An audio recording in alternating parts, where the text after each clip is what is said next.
Yo, people, welcome back to the YouTube channel. You already know what time it is. It's time for another video. Big up your damn selves in the building. Make sure you smash up the likes every single damn time and subscribe if you are new. Another video. It's been a couple of days. Apologies. Yesterday, we had an incredible day out filming with the Big Six, the community call, meeting the supporters in real life, in the flesh, and they support on this channel too, thankfully. So it was great to see them and to have the debates, and that content will come out and it's going to be incredible content. I must say, what a vibe it was in Shoreditch. If you could make it, thank you so much. If you're watching, for being there, really appreciate it again.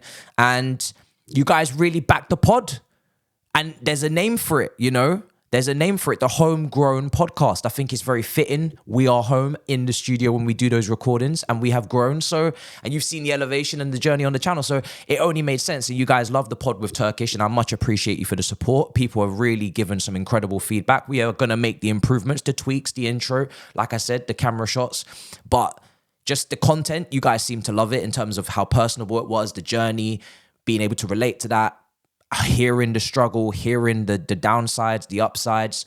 And that's kind of more content that I want to bring to the channel. I don't want to just talk football. I've done podcasts on my old channels, but now I want to bring them to this channel, the channel that people actually see. So it's nice to know that you guys like it. And I've got a long list of people. George Benson, he's in London. We will be there. Eunice, when he comes back to London, we will be there. In the upcoming weeks, and speak on Bali and how it's like and what it's like. And, you know, so there's so much. And obviously non-Chelsea creators, the long list, you know, Saeed TV, television, school teacher. Bro, we will get into all of it. So if you think that I'm not thinking of the names that you want, I am. And I've got them all written down on my phone and it's listed, and we just got to mirror up the times. One a week is the aim and the plan. So yeah, really looking forward to doing that. So let's get into the video. Now, there was, to start off with, before we get into the main topic for what we're actually here to talk about, which is the 10 position, there was some Clown Lake stickers that emerged. Matt Law reported it. Some people feel, and there may be legs to this, that he kind of is now more spurred on and egged on to report negatively on the ownership because he didn't get the response that he wanted from the CEO when he wrote that email and wanted an interview, and there was no response. So there could be a little bit of, you know, of an agenda from his side, or, you know, some sort of get back. But also we know the Chelsea Supporters Trust also didn't get the greatest response at all, as we mentioned on All You Can Eat Chelsea, from the CEO. So the club hasn't dealt with what's come to them in the greatest way, most likely. And now those stickers, I don't want to over egg them because it could just be two people that are disgruntled. We know it's more, but they obviously put the sticker up, take a picture, send it in, and suddenly it's a massive thing, which really, for it to be a massive thing and for it to really have an impact, it's got to be everybody at the ground holding up a banner or a sticker or a sign or whatever.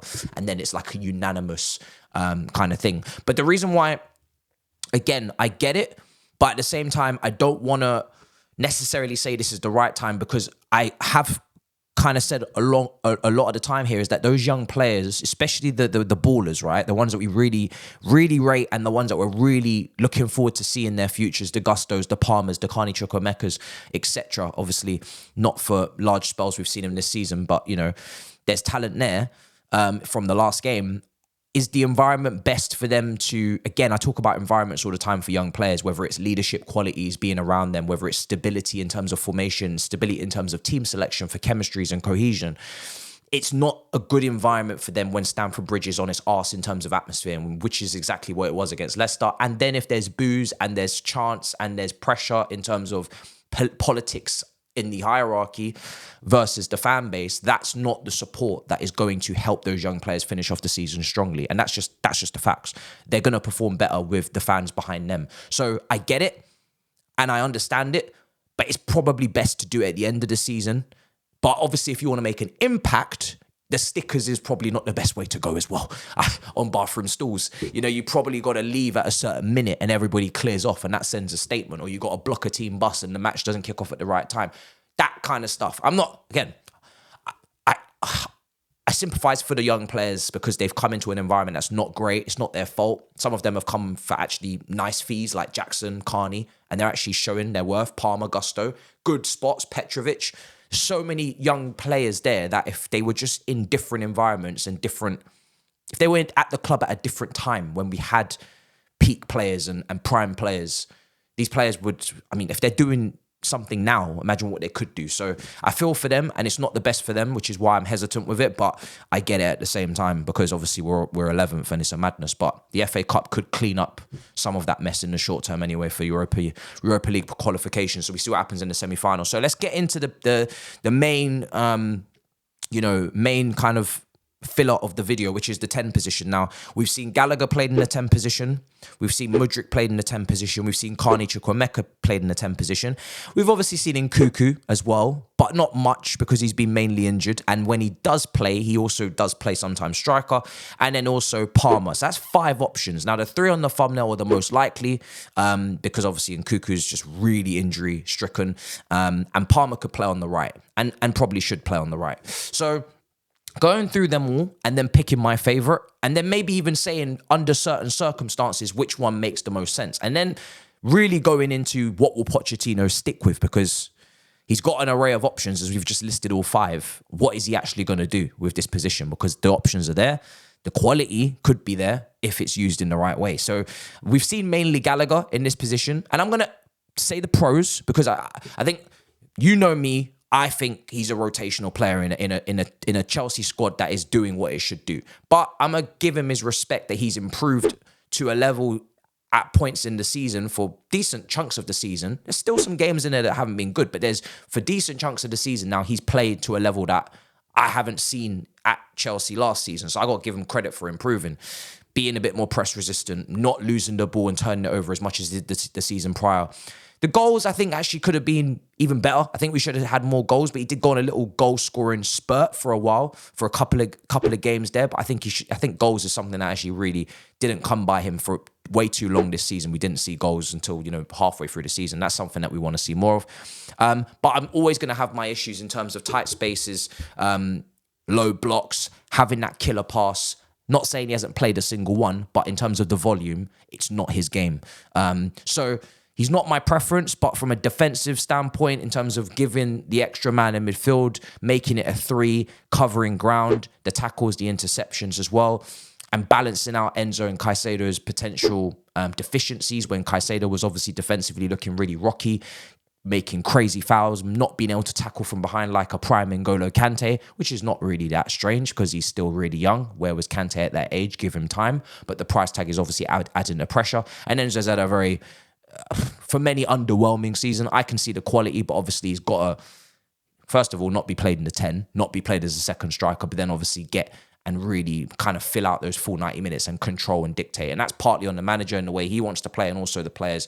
I want to see that crisp pass and I want to see that relationship. So he balances out that midfield and gives it legs and gives it energy. But it's not my first choice.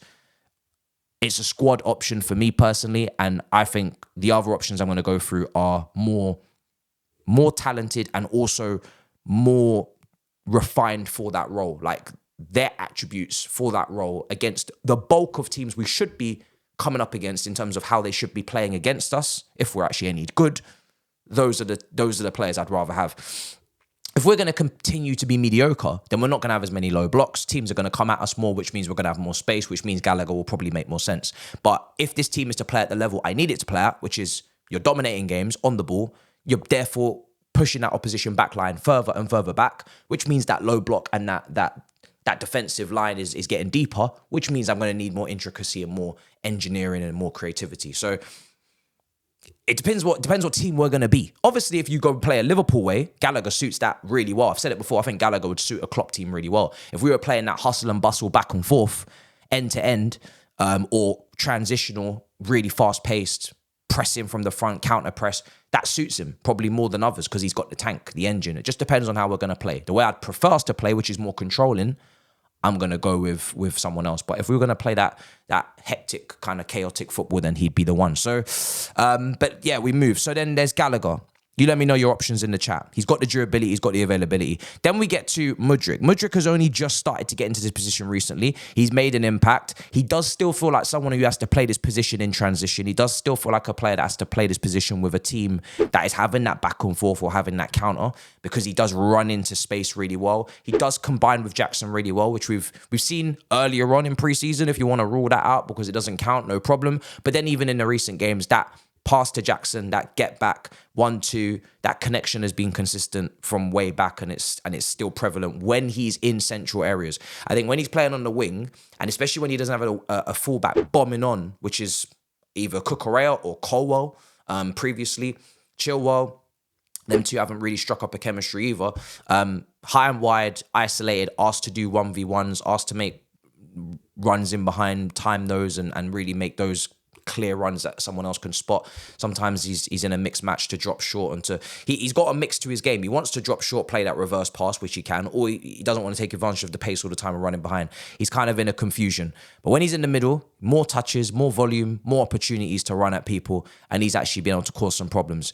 Again, like I said, it feels more like transitional play. It feels more like counter play, more fast-paced, not ideal for low blocks, not ideal for tight spaces just yet. So more to learn for him. Still not my top choice. Still a lot to develop and a lot to learn. But at least we've seen some improvement. And I think with Sterling's drop-off, you definitely want to see more of him in the team. Because I've said it on Twitter and I'll say it here again. If I had to pick between who's going to be inconsistent between a player who's not in his prime. We just need to say this right now. Sterling's not in his prime. Just because he's at that age that the prime is meant to be at, not every player is in their prime at the same time. Michael Owen was in his prime when he was really young. You know, Sterling would have been in his prime years ago at City because he started at 16. He's not going to end at 35. Wayne Rooney started at 16. He's not going to end at 35. He'll end at 30, 31 max. Players have different primes. Positions have different primes. Wingers don't really, I mean, unless you're like Iron Robin, but most wingers don't peak in their 30s, like, especially if they're dependent on pace and trickery, right? So for me, he's a winger that has already peaked. He's not in his prime, but he should have that decision making. He should have that calmness, that composure, that team play, and he doesn't at large parts. Gets himself into great positions, but then wastes them. If you're going to have those errors in your game at that age, on that wage, I'd rather just give it to Mudryk, who's expected to have those problems. So want to see more of him, but he's not my first choice 10. The other options were Carney Chukwuemeka, Nkuku, and Palmer. Palmer, for me, I'm ruling out because right wing, love the chemistry of him and Gusto, love the balance because he inverts and he comes inside and he looks to connect and Gusto overlaps, and I want that chemistry to be on point. And it's a similar chemistry that we'd have with Reece James over there, overlapping on the cross as well. So it's not like as if we have to rejig like a Cucurella and Chilwell where one's bombing on and one's tucking in. One can't get forward and, you know, all that rubbish. Those two, both of them really rounded, really complete, so they can either play with Palmer. So leave Palmer on the right, let him cook. In the middle, in Nkuku, Carney. These are my top two options. But with Nkuku now, he's become so injury prone, and this stretches back all the way to last season when he missed the World Cup and he had those knocks. He's now been injured a lot this season. He's obviously a goal scoring threat. We've obviously seen his quality at Anfield when he came on, got his goal. He surely should be the better player, right? And I believe he is, because he's giving you that set piece threat on the free kicks. He's giving you more goals. He's linking up the midfield to the attack. He's experienced, so he gives you that guarantee from Leipzig with the goal output. Even with those injuries, I think he was still joint top goal scorer. But the injuries is killing. So Carney Chukwuemeka is also injury prone. Has also, not injury prone, but also had injuries. I don't know if he's injury prone just yet, but he's also had injuries. And he's missed a large part of the season. But he's so talented. It was shown, not last game, against West Ham. Against West Ham. You talk about that left half space. These are the two players this season where that left half space has been void, has been a massive gap, a gaping hole. We know Palmer can give us some balance on that side. We know Gallagher likes to go on that right half space. But that left-hand side was just devoid of all quality, but also of any real appearance. Nobody could fill that position and play to the level required. And that left the left winger really isolated for large parts of the season. But Nkuku and Carney both play there, and they can both link the defense and the midfield.